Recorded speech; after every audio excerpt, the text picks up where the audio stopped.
morning, good afternoon, and good night. This has become the podcast. My name is Mark Rice Jr. This has become the podcast. How do you become anything you dream, you declare, you commit, and success is your next breath.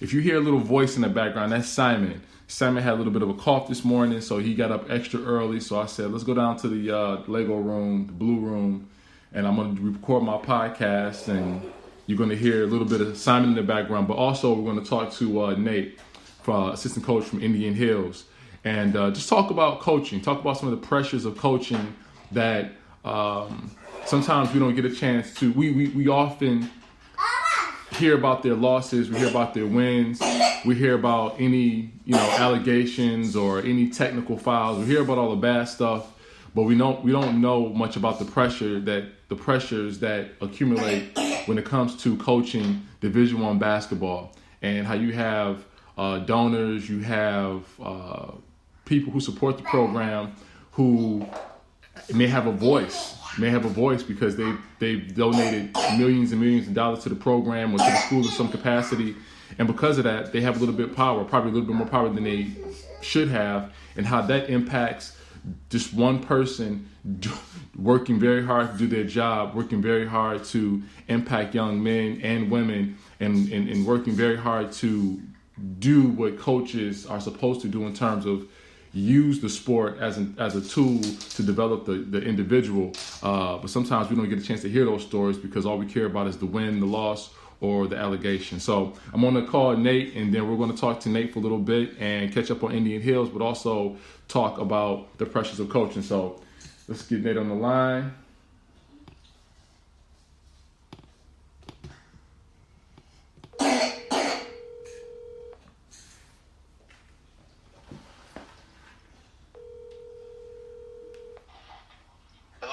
Nate, what's going on, dog? Hey, what's going on, Bob? Nothing much. So let's jump right into it. Give me an update on Indian Hills. What do you guys got going on? We are heading to the national tournament. We got the #1 overall seed. We play Tuesday afternoon at 2 o'clock Central Time. We play the winner of Tyler Community College and Barton Community College. Okay.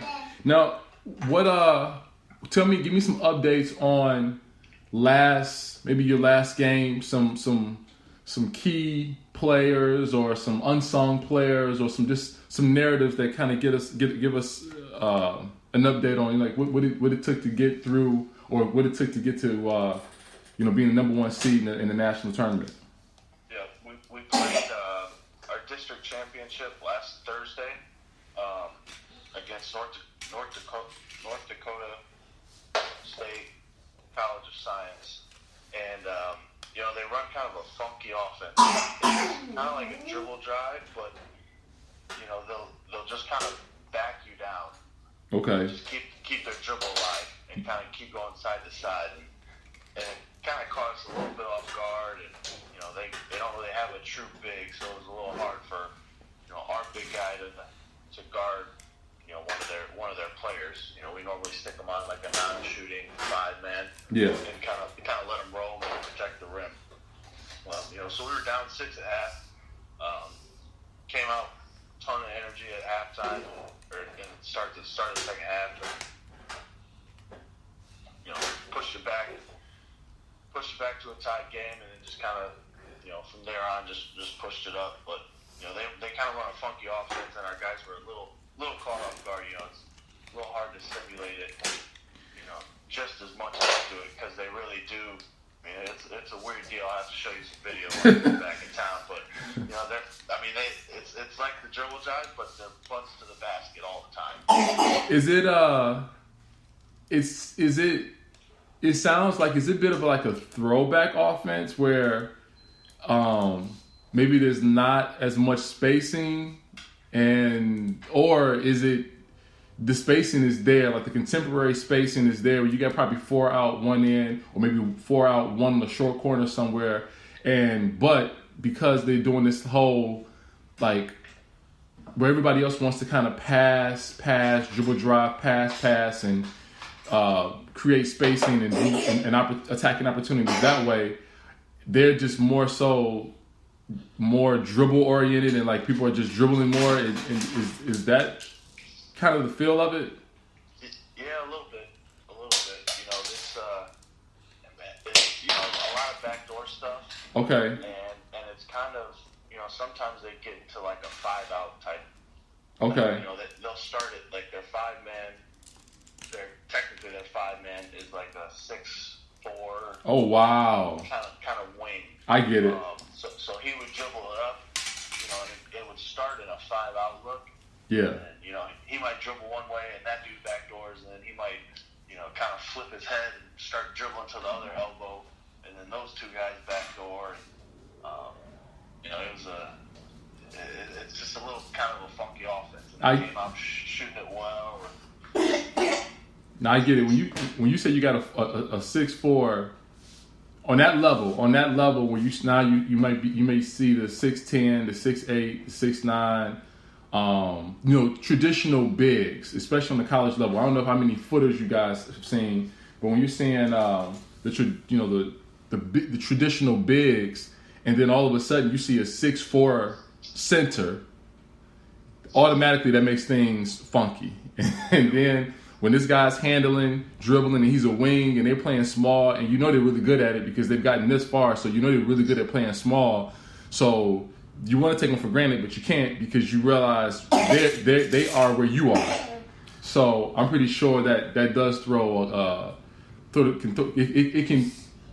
can make the adaptation process a little delayed. You know what I'm saying? Because when have you seen a 6'4" center this year outside of this game? Yeah. Well, let's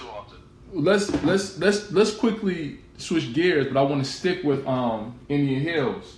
So I want to talk today about the pressures of coaching, the pressures of Division I coaching, how tough it can be. You know, there's so many narratives that as a consumer of college sports, we hear about the wins, we hear about the losses, and we hear about the allegations, right?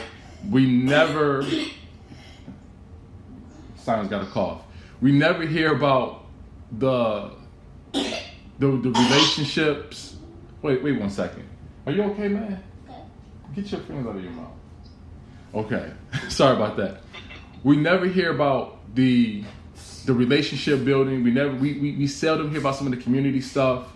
But we never hear about the real deal stuff that's taking place every single day, every week, where coaches are working really hard to do their job, and that is use basketball as a tool to develop young men and young women. We don't get any of that unless there's some sort of player coach profile that we get on ESPN or something like that, or the Big Ten Network.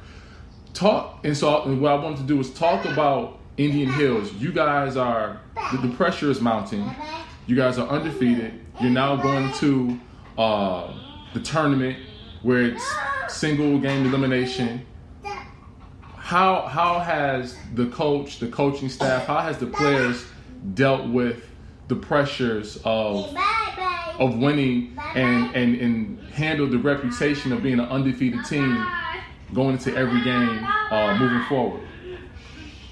So our biggest, kind of thing that we've just emphasized the whole year, every single day, whether that's a practice, a game, a film session, a workout, whatever it may be, for that day, we just want to do our best. And it's worked really good, and our guys have really kind of bought into it. Yeah. And it's just kind of something that we kind of always just remind them of, just, no matter who we play, whether they got a great record or not a great record, or, whatever the case may be, like, just do our absolute best. And, it's worked out obviously very well for us so far, and it's just kind of a reminder, just kind of stick to the daily grind of everything, and just kind of every day try to get a little better and get a little better. What's Coach's demeanor on the bench? Is he so, not say calm and cool, but is he poised in his demeanor, disposition? Has that rubbed off on the team, or are you guys so confident that Coach can maybe be a little bit more animated, be a little bit more passionate and emotional, but the guys are just such a unique group of guys that they get it, and the emotion doesn't phase them, or once again, he's so calm and so chill on the bench that even though he might be shaking in his boots, he's convinced the guys that there's no need to shake in their boots, and because of that, they're able to perform. But what's his demeanor on the bench that has helped you guys, that's led to you guys having the success that you've had this year? He definitely has a very good presence and a very good demeanor on the bench. He's not like, he's probably a little more animated than maybe a Fred Hoiberg. Okay. But he has a very good feel for the team, and he has a very good feel for what this team needs at a certain time. There might be a game where he might need to turn it up a couple notches. Okay. Or there might be a game like when we were down 6 at halftime, in the district final last Thursday, where he walks in there and says, "We're good, man. Like, we're all good. Like, nobody's freaking out. Like, the coaching staff ain't freaking out. Like, you guys should be freaking out. Like, this team made a bunch of threes to start the game, and they got going and feeling good. We're good. Like, we're good. We're fine. Like, we're not down 30 at halftime. Like, it's 6 points. We're good. So he has a very, very good feel for what these guys need, what they're thinking, how he needs to be to help them win the game." How old is Coach? I believe 31. What? Yeah. Bro, that's a young dude, man. Yeah. Does he have a family? He does not. Wow. This is what's impressive. So anytime I hear about a young coach, so I coach on the NAI level. And that's the National Intercollegiate Association, NAIA. I should know what that means, but I can't think about it right now. With the NAIA, right? So it's not Division III, but it's Division II basketball under the NAIA. We give out partial scholarships. We don't give out full scholarships, right? So I know about coaches on that level. And typically our level, you get quite a few young coaches, guys who maybe have interned from somewhere, been a graduate assistant. You might get a couple coaches who were somewhere on a Division II staff, and now they want to get their own staff. They want to do their own thing, be their own head coach. And so you may get some people that may come down, but for the most part, it's a stepping stone type league, even though we have some really, really good coaches who are of age and do incredible work. But we get a lot of first-time coaches, and with first-time coaches, you get a lot of guys who are young, don't have families. They're able to just pour everything into the team. I think it is incredible. So I always look at those coaches and think to myself, man, when that coach gets a family, has some children, he's going to be even better coach, because there's something to being a father. There's something to being, there's something to being a father that I think has a really, really positive impact on coaching. When you're coaching somebody else's kids and you don't have any kids, you may look at it one way, but then when you have kids, then you start looking at coaching somebody else's kids in a different way. You know what I'm saying? And so I think it's incredible that your coach is as young as he is and doesn't have kids, but understands kids. I think it's incredible. What about the other coach? Does he have any children? No, he's young, unmarried as well. He's 29. I think Coach Plone, our head coach, is 31, 32, and then our other assistant, Cole Dewey, is 29, I believe. And again, none of us have kids, none of us are married, so definitely kind of pour everything into the program and into these kids. And Coach Plone does an amazing job with the guys as far as investing in them. Yeah. Especially his time, and just he's always thinking about how can he help. What's coming up, wow, what's going on in their life. He has a very, very good feel for what these guys need and kind of what's on their mind. That's incredible, bro. For you guys to be as young as you are And to not, and now on one end of the spectrum, because you don't have families and you don't have children, you obviously have all this time to pour into the team. But I think you can have, I mean, you know it, there's some coaches who are young and are able to pour into the team, but still don't get how important it is to invest in kids and providing an environment that allows kids to fail. Allowing failure to be okay. There's sometimes I'm pretty sure you're working with a guy, coach will know you're working with the guy, and maybe, I mean, this is stuff in the past, but you've been working with a guy and coach knows you're working with that guy. The coach knows what you're working on, but as soon as that kid does it and it doesn't work out, the kid gets, reamed for it. You know what I'm saying? And then you've probably been in other programs or seen other situations where the coach knows that kid is working on something and they do it and it doesn't work out, but they still kind of celebrate them and applaud them because they had enough confidence to try it, in a game time situation. Now, I know time and situation is one thing, but I think as a parent, that's where you learn how to, all right, we're going to work on something in the house and we're going to work on, maybe shaking hands this way, or maybe we're going to work on addressing people this way and whatever. And then the kid does it and the kid fails. Or maybe you say, listen, I need you to go do X, Y, and Z. And the kid does it and they fail, but you still applaud them because they got some of it right. And you know that if you kill that kid at that moment, they'll probably never ever, try. They'll never bet on themselves ever again.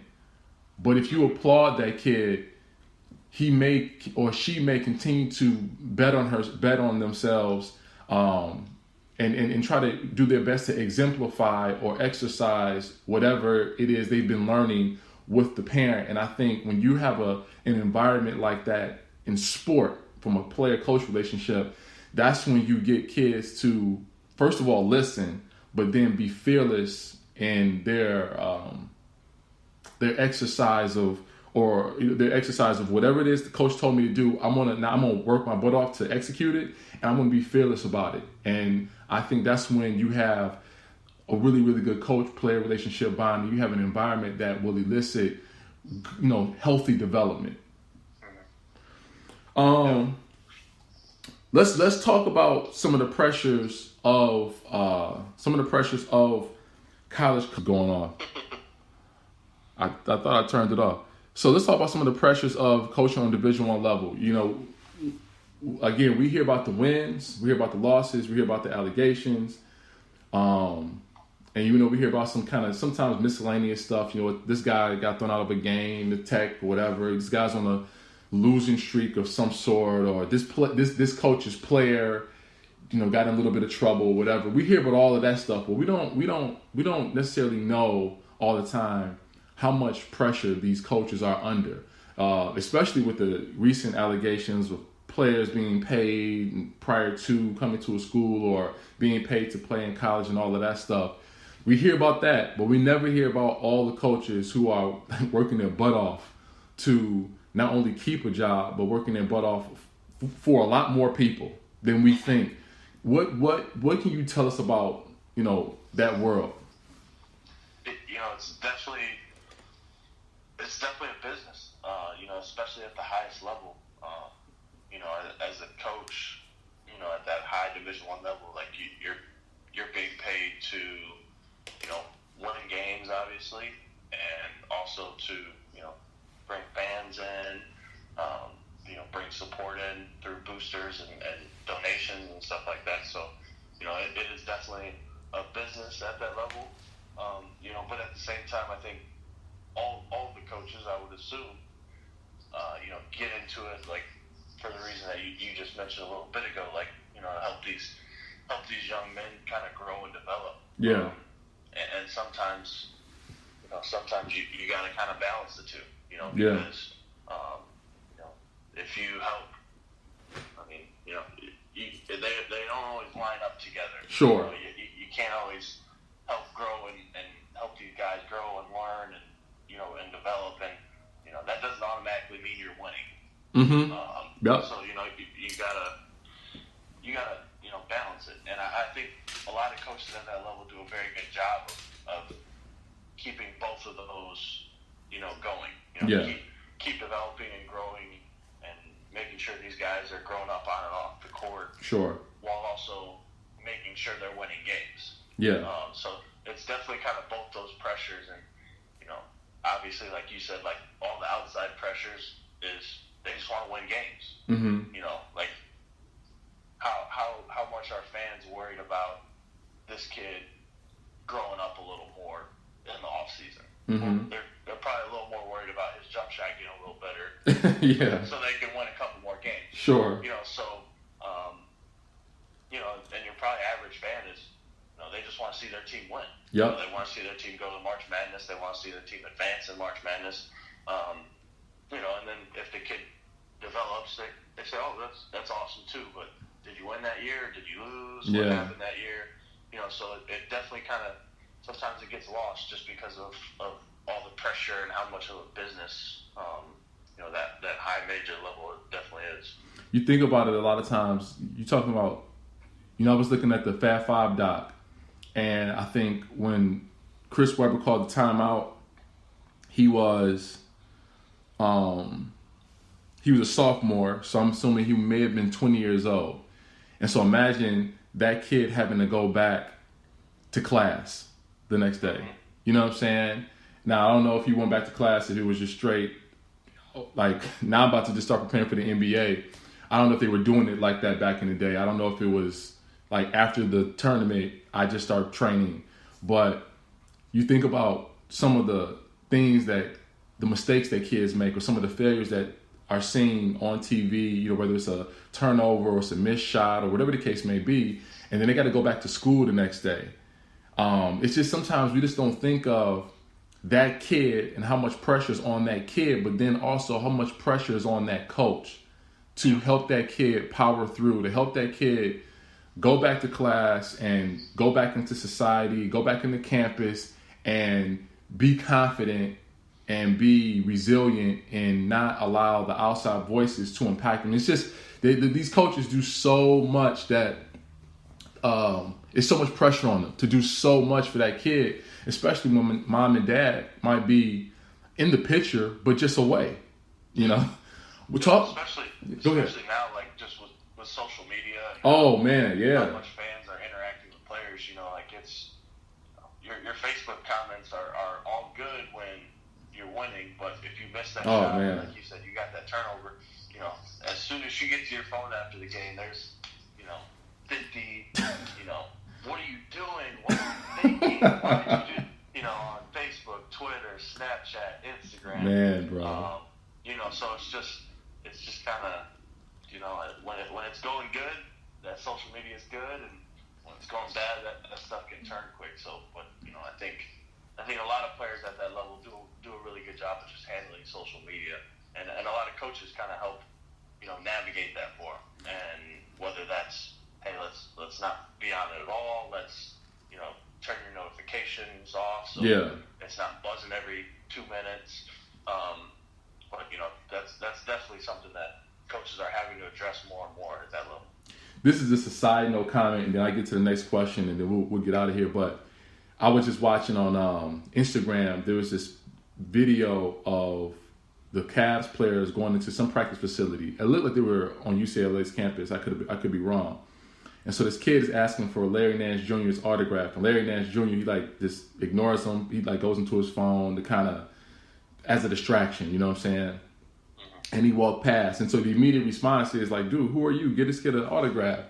And then Kevin Love comes by, and Kevin Love shows him love, and he's walking. He's not stopping, but he's walking. But the kid is walking with him, and he's opening up. He opens up the kid's book bag. He gets his ball out, and he autographs the book bag. It looks like he autographs a few different things. But it's the things that we don't know. We have no clue what happened to Larry Nance before that moment. You know what I'm saying? We have no clue what that kid may have said prior to asking, because the film captures one thing, but we don't know what happened prior to. And so it's always these narratives that we just never ever see, whether it's from the player standpoint or whether it's from the coaching standpoint. All we see, like you said, is the win, the loss, and the allegation. We don't see all the other stuff that goes into, keeping a good head on the show. Keeping your sanity and keeping enough confidence to do your job and do it on a high level. Talk about the pressures of coaching for your staff. Yeah, definitely. It's especially at that level when the staff is so big. Mm-hmm. You have your 3 assistants. You have director of ops, director of player development, special assistant, video coordinator, graduate assistants, and then you have 10 or so student managers. Any success helps everyone in the program, from the last player on the bench to the last student manager on the bench, to the assistant coaches, to just everyone in the program. Yeah. So you definitely kind of feel that because, I think as a head coach, you want all of your kind of guys and your people to succeed and move on. Not only players, but also, you want your video coordinators to try to move up to assistants. You want your assistants to try to move up to head coaches. Mm-hmm. You want your student managers to move up to graduate assistants. Mm-hmm. And winning definitely makes that process a little easier for everyone. So there definitely is a lot of pressure as far as just wanting those people around you that work so hard for you every single day to continue to grow, to continue to succeed, just kind of like the players and how you want them to grow and succeed as well. But you want to win and you want to do good to also help and benefit their career in the business of college basketball. Yeah. It's tough, man. It's another thing that we often don't see. Now, I know it a little bit now. Before, as an NAIA coach, I don't see it as much. On the NAIA level, you gotta, all depending on what school are you coaching for, there's a lot of patience, right? If you're recruiting kids and you're bringing in your numbers, even on the NAIA level, sometimes you may have a JV program, so you got to bring in the kids for the varsity level. But if you can bring in kids for the JV level, now you're bringing in quite a few kids. And if you can, keep those kids connected to the program for a couple of years, now they think, well, I'm going to year 3. The chances of me playing on the varsity level or chance of me really making an impact on the basketball scene are slim, but I'm already deeply ingrained within the university. Maybe I'll just become a regular student. So there is this necessity for the coach to recruit. He's got to make sure that everybody's involved, make sure that he's creating a very inclusive environment in hopes that he can add on to the retention rate or increase the retention rate with the game of basketball. So I get the NAIA experience. You know what I'm saying? If a coach is losing but he's bringing in kids consistently, he's probably good or she's probably good. If a coach is not having the best season but they're going out in the community and they're doing community work and he's graduating or she is graduating they have a high graduation rate. You know what I'm saying? It's those things that lower levels may look at that will trump the wins and the losses, right? But on the Division I level, maybe somebody who's had an illustrious career, somebody like I remember I would always hear things about how I can't remember this coach, Bobby Knight from Indiana. They would talk about how he graduated kids. It was a big deal. Like he puts them through the ringer while they're as part of his program, but he graduates kids. And you might have a coach that's doing all those things and pushing all those right buttons, but again, those narratives don't get told. All we hear about is some of the other stuff, and then there's this other narrative of you got to now fight for your staff. You got to fight for this guy who this guy, you got some success, these guys get opportunities, they leave, you replace them, and then you have maybe a couple of bad seasons, some things don't go your way, now you're on the chopping block, and so it just becomes a very, very interesting storyline or interesting place to be in Division I sports. A lot of people think they want that job because of the perks, but there's so much other stuff that comes with having those big time jobs or just being on Division I level. in terms of the pressure of succeeding and keeping everybody together? Yep, definitely, just a lot of pressure, and I think a lot of coaches probably put a lot of pressure on themselves as well. Sure.